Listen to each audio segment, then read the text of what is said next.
Hi friends, ಎಲ್ರಿಗೂ ನಮಸ್ಕಾರ. So ನೋಡ್ತಾ ಇದ್ದೀರಲ್ಲ, ಇದು FZ ಬೈಕು. ಸೊ ಇದರ ಒಂದು ಮೈಲೇಜ್ ಟೇಸ್ಟ್ ಆದರೆ ನಾನು ಮಾಡ್ತಾ ಇದ್ದೀನಿ.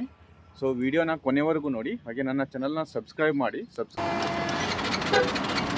ಸೊ ಪೆಟ್ರೋಲ್ ಖಾಲಿ ಆದಮೇಲೆ ನನ್ನ ಹತ್ರ ಇರೋ ಬಾಟ್ಲಲ್ಲಿ ನಾನು ಪೆಟ್ರೋಲ್ ಆದರೆ ಹಾಕಿದ್ದೀನಿ 1 ಲೀಟರ್ ಇವಾಗ. ಸೊ ನಾನು ಇವಾಗ ಚೆಕ್ ಮಾಡೋದು ಸ್ಟಾರ್ಟ್ ಮಾಡ್ತಾ ಇದ್ದೀನಿ ಇಲ್ಲಿಂದ ಗಾಡಿ.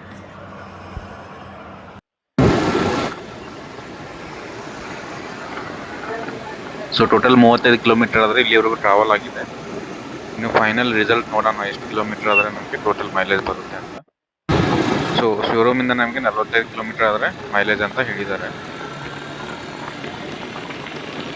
ಸೊ ಟೋಟಲ್ ಬಂದುಬಿಟ್ಟು ಇಲ್ಲಿವರೆಗೂ 49 ಕಿಲೋಮೀಟರ್ ಆದರೆ ರನ್ ಮಾಡಿದ್ದೀನಿ. ಸೊ ಇವಾಗ ಗಾಡಿ ಜರ್ಕ್ ಹೊಡಿತಾ ಇದೆ, ನಿಂತ್ಕೊಳ್ಬೋದು. ಸೊ ಫೈನಲ್ ರಿಸಲ್ಟ್ ಬಂದುಬಿಟ್ಟು 49.4 ಕಿಲೋಮೀಟರ್ ಆದರೆ ನಮಗೆ ಟೋಟಲ್ ಮೈಲೇಜ್ ಬಂದಿದೆ. ಅಂದರೆ 49 ಕಿಲೋಮೀಟರ್ ಆದರೆ ನಮಗೆ ಮೈಲೇಜ್ ಸಿಗ್ತಾ ಇದೆ FZ ಬೈಕಲ್ಲಿ. ಸೊ ತುಂಬ ಚೆನ್ನಾಗಿದೆ ಬೈಕು. ಸಿಂಗಲ್ ರಾಡಿಗಾದರೆ ತುಂಬ ಕಂಫರ್ಟ್ ಆಗಿದೆ.